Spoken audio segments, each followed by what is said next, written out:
ముస్లింలు భారీ ర్యాలీ చేశారు. చంద్రబాబు ముస్లింలకు వెన్నుపోటు పొడిచావు, నీకు వచ్చే ఎన్నికల్లో ఒక్క ముస్లిం కూడా ఓటు వేయడు, నీకు రాజకీయ భవిష్యత్తు లేకుండా చేస్తామంటూ ముస్లింలు నిరసన తెలిపారు. వక్ఫ్ సవరణ బిల్లును వ్యతిరేకిస్తూ ముస్లిం మహిళలు పెద్ద ఎత్తున రోడ్డెక్కి ఆందోళన చేశారు.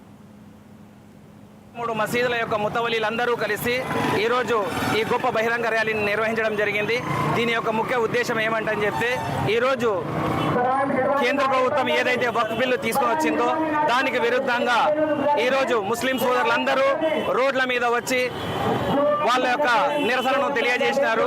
మరి అదేవిధంగా ఈరోజు మనం చూసినట్టయితే కేంద్ర ప్రభుత్వం ఏదైతే వక్ఫ్ బిల్లు తీసుకొని వచ్చిందో దానికి వ్యతిరేకంగా ముస్లింలందరూ ఈరోజు ఈ బిల్లు మాకు వద్దంటని చెప్పి తెలియజేస్తా ఉన్నాము.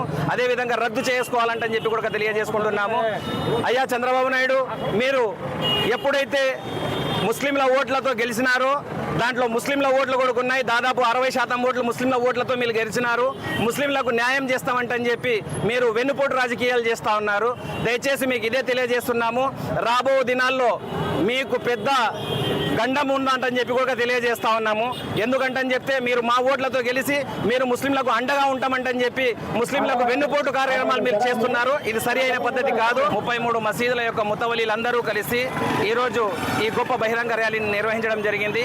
దీని యొక్క ముఖ్య ఉద్దేశం ఏమంటని చెప్తే, ఈరోజు కేంద్ర ప్రభుత్వం ఏదైతే వక్ఫ్ బిల్లు తీసుకొని వచ్చిందో దానికి విరుద్ధంగా ఈరోజు ముస్లిం సోదరులందరూ రోడ్ల మీద వచ్చి వాళ్ళ యొక్క నిరసనను తెలియజేసినారు. మరి అదేవిధంగా ఈరోజు మనం చూసినట్టయితే కేంద్ర ప్రభుత్వం ఏదైతే వక్ఫ్ బిల్లు తీసుకొని వచ్చిందో దానికి వ్యతిరేకంగా ముస్లింలందరూ ఈరోజు ఈ బిల్లు మాకు వద్దంటని చెప్పి తెలియజేస్తా ఉన్నాము.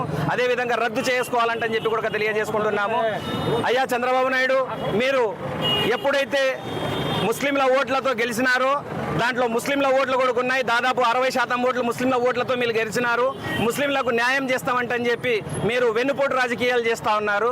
దయచేసి మీకు ఇదే తెలియజేస్తున్నాము, రాబో దినాల్లో మీకు పెద్ద గండం ఉందంటని చెప్పి కూడా తెలియజేస్తా ఉన్నాము.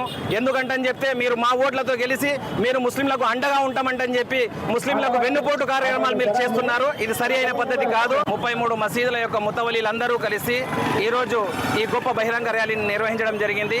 దీని యొక్క ముఖ్య ఉద్దేశం ఏమంటని చెప్తే, ఈరోజు కేంద్ర ప్రభుత్వం ఏదైతే వక్ఫ్ బిల్లు తీసుకొని వచ్చిందో దానికి విరుద్ధంగా ఈరోజు ముస్లిం సోదరులందరూ రోడ్ల మీద వచ్చి వాళ్ళ యొక్క నిరసనను తెలియజేసినారు.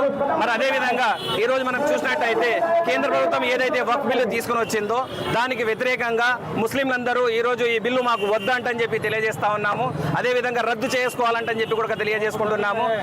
అయ్యా చంద్రబాబు నాయుడు, మీరు ఎప్పుడైతే ముస్లింల ఓట్లతో గెలిచినారో దాంట్లో ముస్లింల ఓట్లు కూడా ఉన్నాయి. దాదాపు గండం ఉందంటని చెప్పి కూడా తెలియజేస్తా ఉన్నాము. వక్ఫ్ సవరణ బిల్లు